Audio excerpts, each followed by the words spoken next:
Fala pessoal, quem me segue nas redes sociais sabe que raramente em um vídeo eu peço para que você o compartilhe. Mas esse eu vou pedir, porque a gente vai trazer aqui notícias muito sensíveis e que tem tudo a ver com a sua liberdade de expressão e com a perseguição que os conservadores têm sofrido, nesse passado recente. Então vamos lá. Você conhece quem é Carlos Augusto de Moraes Afonso?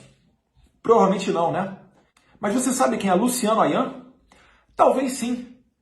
Pois eu lhe digo, essas duas são a mesma pessoa, só que utilizando nomes diferentes. E aí você se pergunta por que uma pessoa utilizaria um nome diferente, já que ele não é um cantor sertanejo, não é um artista, e não tem qualquer motivo para mudar de um nome comum para outro nome comum. Na polícia, isso é muito frequente quando você investiga o crime de estelionato. E eu vou falar um pouquinho sobre isso. Mas eu quero voltar um pouquinho na história, retornar para 4 de dezembro de 2019, quando o deputado Alexandre Frota protocolou na CPMI das fake news o documento número 32. Grava aí, documento número 32. Esse documento é um relatório produzido pelo seu advogado Marcel Muscati, que inclusive tem recebido repasses da verba de gabinete de Alexandre Frota. Na página 44 começa ali os slides de Luciano Ayan nesse documento 32. Esses slides, feitos em agosto de 2019, também estão presentes em um site, em uma página do Diário do Centro do Mundo. Esse documento 32 é que contém toda a estratégia e toda a narrativa, falando de gabinete do ódio, robôs, levantamento artificial de hashtag e tudo aquilo que eles acusam nós conservadores de fazer, quando na verdade a gente sabe que o nosso movimento é 100% espontâneo, voluntário, e até hoje eles ficam tentando emplacar essa narrativa de que nós somos financiados. Nesse documento 32 você tem uma lista de todos os conservadores que estão sendo perseguidos, de todos aqueles que sofreram mandados de busca e apreensão em suas casas. E vale lembrar, o que é feito na CPMI da fake news reverbera no inquérito das fake news no Congresso, no inquérito do STF, que é daí que saem esses mandados. Por exemplo, contra o Edson Salomão, do Movimento Conservador, contra o Bernardo Kister, contra Otávio Facuri, contra Alan dos Santos, do Terça Livre, e o próprio Terça Livre. Então, quem está por trás disso tudo é o Luciano Ayan. É ele que fica falando que nós somos gabinete do ódio, que nós temos uma milícia virtual, quando na verdade isso tudo sim é que é uma narrativa criada artificialmente. Esse documento serviu de base para os depoimentos de Joyce Hossermann. O próprio Luciano Ayan admite isso numa entrevista para o Diário do Centro do Mundo. E a gente sabe que o Alexandre Frota não tem inteligência suficiente para conseguir perceber e analisar todos esses elementos do cenário da internet e do jogo político. Aprofundando um pouquinho mais agora sobre o Luciano Ayan. A relatora da CPMI das fake news, a deputada Lídice da Mata, do Partido Socialista Brasileiro da Bahia, ela fez um requerimento convocando o Luciano Ayan para a CPMI das fake news, porque o Luciano Ayan era dono de uma página chamada Ceticismo Político e estava sendo acusado de disseminar fake news sobre a morte da vereadora Marielle Franco. Mas qual não foi a nossa surpresa? No final de 2019, Lídice da Mata e Luciano Ayan foram vistos no evento Redes Cordiais, inclusive com a presença de outros deputados. Isso daí surpreende por quê? Porque, ora, se ela, deputada, está convocando o Luciano Ayan para depor na condição de investigado na CPMI, como é que ela pode ter uma relação tão próxima e tão tranquila assim? Era para ter uma relação praticamente de polícia e bandido, ou de juiz e réu, mas não é isso que foi percebido. E para piorar ainda mais a situação, o próprio presidente da CPMI, o senador Ângelo Coronel, a pessoa que faz a pauta da CPMI, a pessoa que faz as votações em globo, chamando só conservadores para irem depor na CPMI, quais as diligências que vão ser feitas. O senador Ângelo Coronel participando de live com o Luciano Ayan. E, inclusive, isso foi matéria usada pela deputada Bia Kicis para tentar afastar Ângelo Coronel da presidência da CPMI. Porque o que não existe ali é imparcialidade para conduzir essas investigações. E, mais uma vez, elas reverberam dentro do inquérito das fake news no STF. E hoje, na operação do Ministério Público de São Paulo, que prendeu Luciano Ayan, ou Carlos Afonso, como preferir, foram encontrados pratos com cocaína, maconha, maços de R$100 na casa de empresários ligados ao MBL. O Luciano Ayan tem fotos, vídeos, entrevistas, um vasto material junto com personalidades do MBL.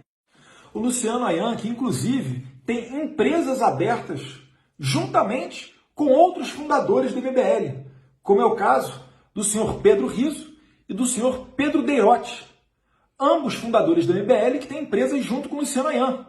Esses sim que estão se associando à esquerda para tentar derrubar o presidente eleito espontaneamente em 2018. Presidente esse que, após eleito, eles correram lá para casa do presidente para bater uma fotinho deles, né? Afinal, estava em alta, tinha que tirar um proveitinho, né? Esse pessoal que não curte muito ter princípios e que vai ao sabor da onda, vendo para onde é que vai a ideologia deles. Mas isso não para por aí, não. A conexão se estende até o governador de São Paulo, João Dória. Foi preso também o senhor Alessander Mônaco, pessoa ligada ao MBL e que já teve um cargo importantíssimo dentro do governo João Dória. Dá uma olhadinha aí o que estava saindo ainda hoje na Rádio Shockwave. O público diz que empresário ligado ao MBL tem cargo no governo Dória. Um dos alvos foi contratado pelo governador Dória, aí, né, pelo governo Dória, para trabalhar na Comissão de Avaliação de Documentos e Acesso da Imprensa Oficial do Estado. O empresário Alessander Mônaco Ferreira, o Amazing, é o nome de um dos presos ligados ao movimento Brasil Livre, por suspeita de lavagem de dinheiro em operação policial realizada na manhã desta sexta-feira, né? Ó, tá aqui, olha. Ele solicitou emprego e foi contratado pelo governo do Estado de São Paulo para trabalhar na Comissão de Avaliação de Documentos e Acesso da Imprensa Oficial do Estado. Que nomão, hein? Justamente um cargo que tem função de gerenciar tarefas de eliminação de documentos públicos, de informações relativas ao recolhimento de documentos de guarda permanente produzidos pela administração pública. Rapaz, uma responsabilidade.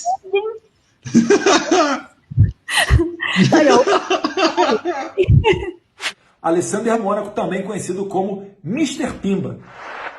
E o MP está dizendo que as cifras nessas investigações sobre lavagem de dinheiro, ocultação de patrimônio, sonegação tributária, gira na casa dos 400 milhões de reais.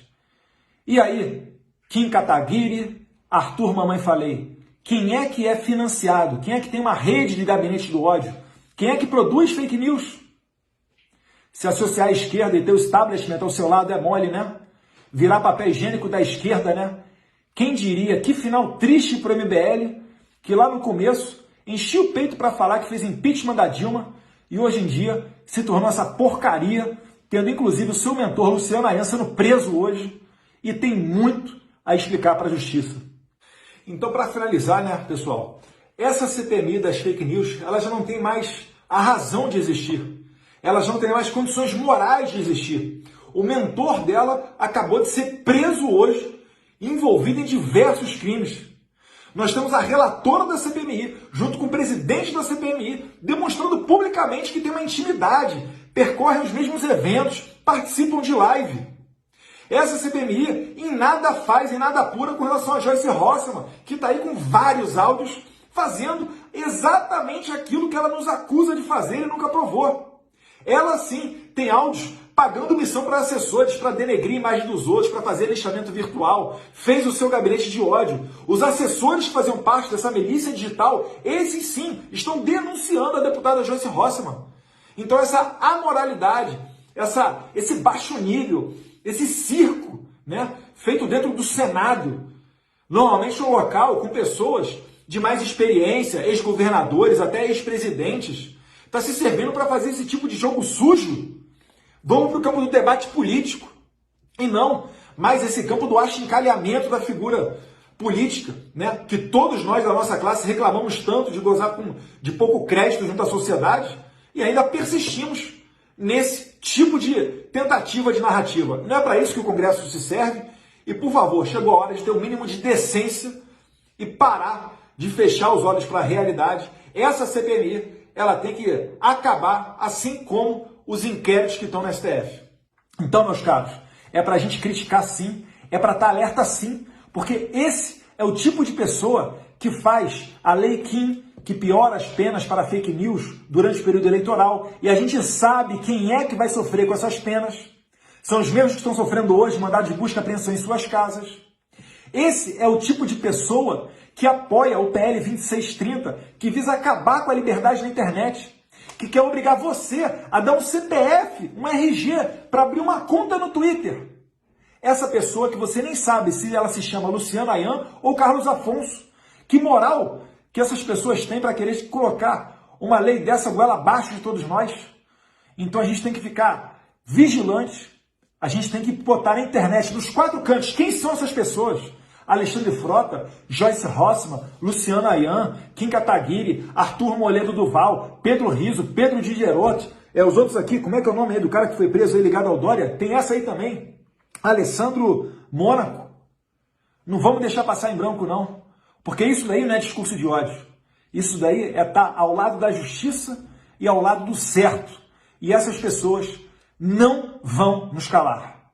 Um abraço a todos vocês e fiquem com Deus.